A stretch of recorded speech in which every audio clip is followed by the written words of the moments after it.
Hello दोस्तों, आज हम अध्ययन करने वाले प्राचीन भारत का इतिहास। प्राचीन भारत के इतिहास में हम मेन परीक्षा से संबंधित फैक्टों को कवर अप करने वाले हैं। चलिए देर नहीं करते हुए हम स्टार्ट करते हैं आज का सेशन। किसी व्यक्ति, समाज अथवा देश से संबंधित महत्वपूर्ण, विशिष्ट, सार्वजनिक क्षेत्र घटनाओं तथा आदि का कालक्रम विवरण इतिहास कहलाता है। इतिहास का पिता हेरोडोटस को कहा जाता है। इतिहास के पिता किसको कहा जाता है? हेरोडोटस कहा जाता है। प्राचीन भारत के इतिहास से संबंधित प्रथम वास्तविक पुस्तक किसे माना जाता है? राजतरंगिणी को माना जाता है। राजतरंगिणी को माना जाता है। उत्कीर्ण चिन्ह वाले प्राचीन सिक्के क्या कहलाते हैं? आज सिक्के कहलाते हैं। आज सिक्के होते थे जो ठप्पा मारकर बनाए जाते थे। सिक्कों के अध्ययन को मुद्रा शास्त्र कहा जाता है। भारत में प्रागैतिहासिक खोज प्रारंभ करने का श्रेय किसे दिया जाता है? डॉक्टर प्रायरेज को दिया जाता है। किसको दिया जाता है? डॉक्टर प्रायरेज को दिया जाता है।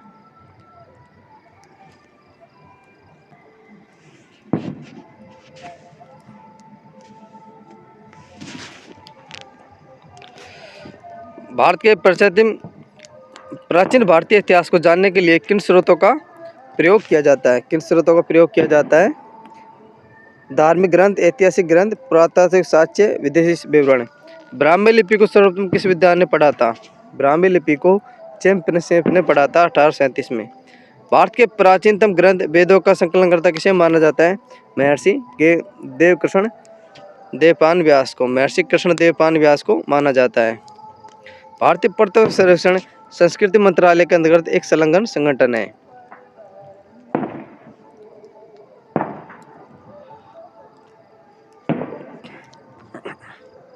भारतीय प्रागैतिहासिक अध्ययन से संबंधित प्री हिस्टोरिक इंडिया किसकी कृति है? स्टुअर्ट पिगट की है। चीनी यात्रियों ने अपनी यात्रा वृत्तांतों में भारत के लिए किस शब्द का प्रयोग किया है? इन तुतु शब्द का प्रयोग किया है। उत्कीर्ण लेखों के अध्ययन को क्या कहा जाता है? अभिलेखा शास्त्र कहा जाता है। लिपियों के विकास के अध्ययन को पुरालिपि विधा कहा जाता है। सर्वप्रथम भारतवर्ष का नाम उल्लेख किस अभिलेख से प्राप्त हुआ था? किस अभिलेख से प्राप्त हुआ था? हाथीगुम्फा अभिलेख से प्राप्त हुआ था। प्राचीनतम भारत का सर्वप्रथम सुनियोजित इतिहास किसने तैयार किया था? वी.ए. स्मिथ ने तैयार किया था। ये भी जान लेते हैं, इतिहास को 3 कालों में बांटा गया है। प्रागैतिहासिक काल मानवोत्पत्ति से 3000 ईस्वी पूर्व तक माना जाता है। पुरातात्विक साक्ष्य का अध्ययन एकमात्र स्रोत, क्योंकि लिखित साक्ष्य उपलब्ध नहीं है इसमें। ऐतिहासिक काल उसको कहते हैं प्रोटो हिस्टोरिक पीरियड, 3000 से 6000 ईस्वी पूर्व तक। इसमें लिखित साक्ष्य उपलब्ध है किंतु इन्हें पढ़ा नहीं गया है। ऐतिहासिक काल में हिस्टोरिकल पीरियड में 600 ईस्वी पूर्व से आगे का काल माना जाता है।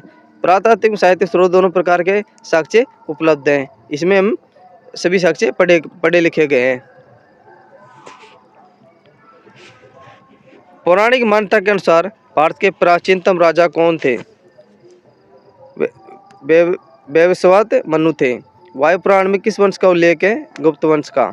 कौटिल्य के शास्त्र से किस वंश के इतिहास की जानकारी मिलती है? मौर्य वंश की। जैन धर्म का प्रारंभिक इतिहास किस ग्रंथ से प्राप्त होता है?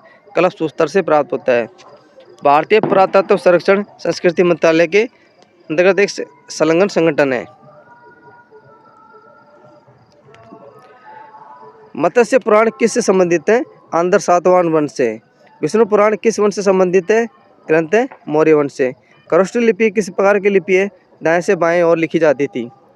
नारद स्मृति से किस वंश के विषय में जानकारी मिलती है? गुप्त वंश से। स्मृति ग्रंथों में सबसे प्राचीन प्रमाणिक पुस्तक कौन सी है? मनुस्मृति है। शुंग काल का मानक ग्रंथ किसे कहा जाता है? मनुस्मृति को कहा जाता है। स्त्री को पुरुष की अर्धांगिनी किस ग्रंथ में कहा गया है? सतत ब्राह्मण में कहा गया है।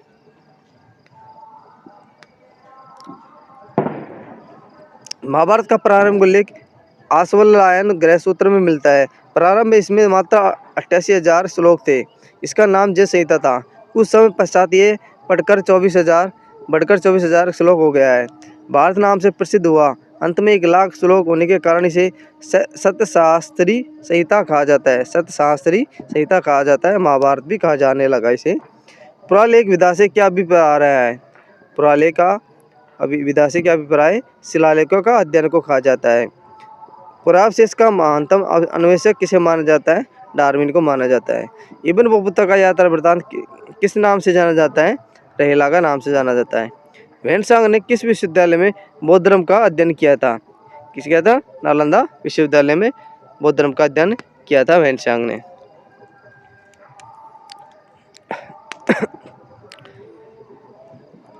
चीनी लेखों का वर्णन।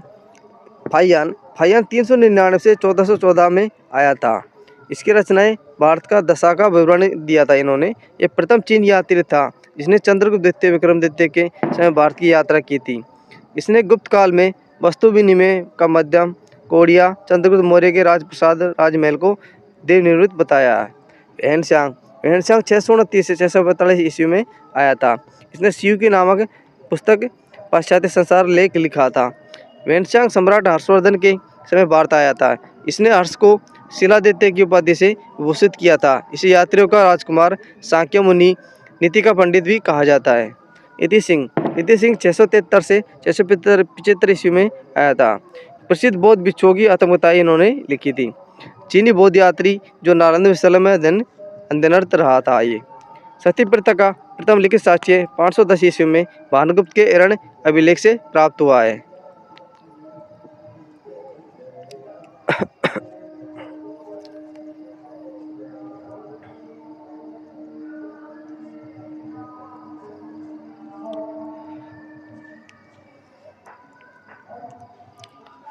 पौराणिक मान्यता के अनुसार भारत के प्राचीनतम राजा कौन थे? वैवस्वत मनु। वायुपुराण में किस वंश का उल्लेख मिलता है? गुप्त वंश का मिलता है। कौटिल्य का शासक किस वंश से इतिहास की जानकारी मिलती है? मौर्य वंश की। जैन धर्म का प्रारंभिक इतिहास किस ग्रंथ से समृद्ध है? कल्पसूत्र से। प्रमुख अभिलेख व उनके शासक इनके बारे में थोड़ा जान लेते हैं। हाथी का अभिलेख कलिंग नरेश खारवेल के शासनकाल में लिखा गया था। एलो अभिलेख पुलकेशन द्वितीय के शासनकाल में लिखा गया था। नासिक अभिलेख गौतमी बल्लभ श्री के शासनकाल में। जूनागढ़ अभिलेख रुद्रधामन के शासनकाल में लिखा गया था। प्रयाग प्रशस्ति स्तंभलेख समुद्रगुप्त के शासनकाल में लिखा गया था। मंदसौर अभिलेख मालव नरेश यशोवर्मन के काल में लिखा गया था। ग्वालियर अभिलेख प्रत्यार नरेश भोज के काल में लिखा गया था। देवपाड़ा अभिलेख बंगाल शासक विजयसेन के काल में लिखा गया था। 32 जूनागढ़ अभिलेख स्कंदगुप्त के शासनकाल में लिखा गया था। बौद्ध स्तंभ लेख से किसकी जानकारी मिलती है? बौद्ध स्तंभ लेख से शुंगकाल की जानकारी मिलती है। वेनसांग ने अपनी यात्रा वृत्तांत का वर्णन किस पुस्तक में किया है? शिवकी में। अरबी भाषा की पुस्तक किताबुल हिंद की रचना किसने की थी? अलबुरी ने। मोरक्को का यात्री इब्न बतूता भारत में मोहम्मद बिन तुगलक के दरबार में आया था। तो तुगलक ने इस दिल्ली का काजी नियुक्त किया गया था। मार्को पोलो द्वारा किस राज्य की यात्रा का उल्लेख मिलता है? पांड्य राज्य की। पतंजलि के महावंश से किस वंश के इतिहास का पता चलता है? शुंग वंश के इतिहास का पता चलता है।